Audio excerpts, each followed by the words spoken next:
All right, go Bees. Got my jersey on again for this video, and yeah, this is a recap of the UC Davis versus Oregon State game. I actually went to the game, so I got to watch it inside the stadium, and my thoughts might be different from other people's, but yeah, I think there's a lot of good things that happen, a lot of bad things that happen. And I'll just go with kind of just how the game started, and that's really where most of the bad stuff was going on. Um, Game started. UC Davis actually looked really good. Um, their offense looked really good. Was marching down the field, um, and they had a chance of potentially scoring, whether it was a field goal or a touchdown. They could have been the first ones to score, and that's when Oregon State's defense stepped up, got an interception, and that was really it. But yeah, that was pretty much the craziest, unnerving part about the game, because the rest of the game was very much went Oregon State's way. So I think another aspect of negativity of the game was first quarter Oregon State scored 14, second quarter 24, which is great. They started out strong, they started out fast. And then third and fourth quarter went down to 10 points and then 7 points. I know that the second string was put in, but I think it kind of just shows a little bit of difference between quarterbacks a little bit. I think it just shows how DJ is running with the offense very well, and it shows that he is the guy for the starting quarterback role, especially right now. So yeah, I think that was another thing to take away. Kind of slowed down towards the end as far as for scoring, but there was just so many great things that happened. UC Davis turned the ball over twice, which was really, really good for Oregon State. And then only got 166 yards, total yards, and 12 first downs, compared to Oregon State's 450 total yards, 0 turnovers, and first downs was 23. The first kind of play really was a big yard play of 65 yards, and that really set the tone for the game. So it was a fun game to watch. The one of the projections I saw was 55-10. It was basically spot on. The score ended up being 55-7, so off by 3 points, but that was a pretty good projection. The stadium felt very full. I'm looking right now at the actual the tickets that were sold, and I don't know if there was more people or less people. Most likely less people than 35,728. So with the capacity, it was about 82%, but it definitely felt loud there. There was a ton of congestion over on the Beaver Street side with all the concessions. I wish that there was a little bit more space. At the beginning of the game, it was very congested, and at the end of the game, I would assume that it could have been congested at some point. if the game wasn't as one-sided. Um, there are people that were leaving early, and definitely, I think if it's like a big game like Oregon State versus Utah, which I'm also going to go to. That's the next game I'm going to go to. Got a ticket for that. It's going to be interesting to see how Beaver Street will be.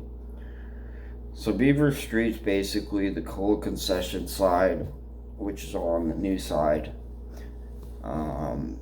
And as far as concessions go, just like any other place, there's pizza, beer, soda, pop.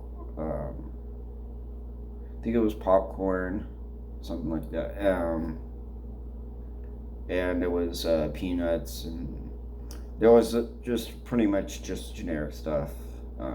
Pizza was probably the biggest hit. Actually ran out, and yeah, it was a good experience. I think everybody had a lot of fun there. If you saw my shorts, you saw the that new nighttime touchdown celebration, which is a light show, and there were fireworks as well, which was pretty cool. All the lights flashing around. So if you don't like lights turning on and off, it's not super bad. It's not like at a dance or something like that, or like Halloween where the strobe lights go on and off. It's not like that. I would say it's more so close to like a concert with the lights going on and off with the music kind of a thing. So I definitely thought it was a really cool aspect to add it in. And it was a great game. Great start at home, and very exciting. I think as far as for the good parts, DJ got some QB sneaks in for touchdowns. He seemed very calm and poised in the pocket. Wasn't afraid to move around outside the pocket. Did a very good job. I know he got sacked once, which, I mean, it happens, but that might be something to be slightly concerned, because UC Davis is not a very great team at all. They haven't been. They've lost to Sac State kind of consistently. I've been going to those games past few years because I grew up in Sacramento. So yeah, I mean, UC Davis is just not that strong.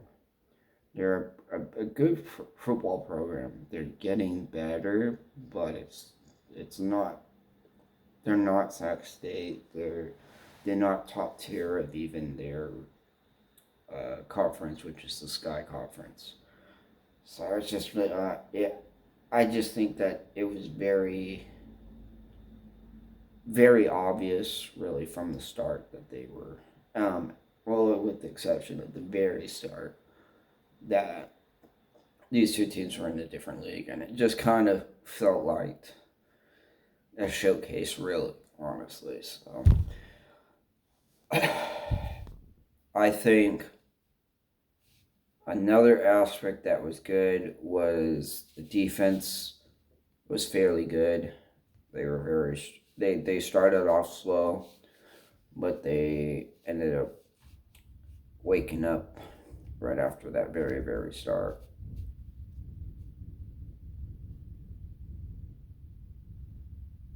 And I think that what is interesting is that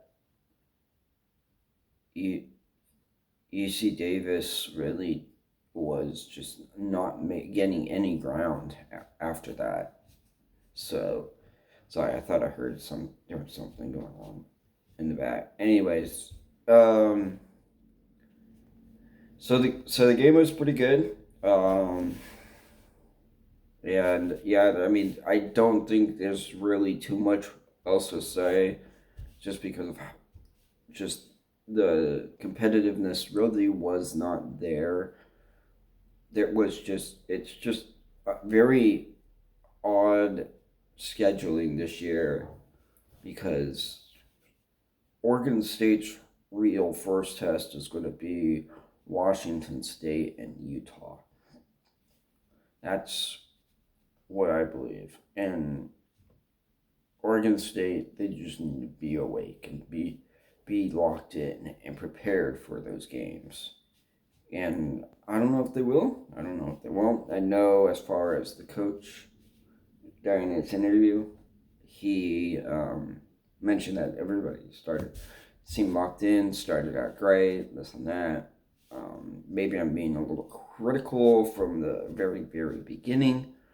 However, there was a couple of other fans that were a little nervous about the opening. So I mean, this is just my thoughts on it. I think that there was some error. There were rooms for improvement. It's early on in the season. Can those be fixed very easily? Yes. Can it be because they were playing against an easy opponent? It could be, but they need to start working on improving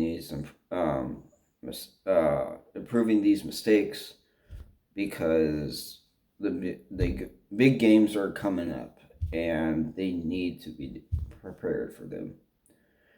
I mean, Utah, Oregon State's going to have their hands full, because Utah's very, very good. And I think if Oregon State beats Utah, it shows that there's a good chance that they can potentially go to the Pac-12 championship, which would be awesome. But it's so early on. DJ's, I have to say though, I think DJ Ingele has been doing a great job, and he seems really like he's right with the tempo. He feels safe and secure in the pocket. The offensive linemen are really giving him some good time to make his throws, so it's really good. So that's really all I got to say. Once again, I mean, next game's going to be San Diego State, a little bit tougher, but really it's going to be that Washington State, Utah. Those games are really going to show the strength of Oregon State's football team this year. So we get really kind of like a delayed real answer of how strong it really is, Oregon State. Are they just putting up numbers against easy opponents, or are they being sound and good developed team? So it's going to be difficult until those games are played. Anyways, hope you guys liked this video. And yeah, can't wait till the next game. Go Beavs.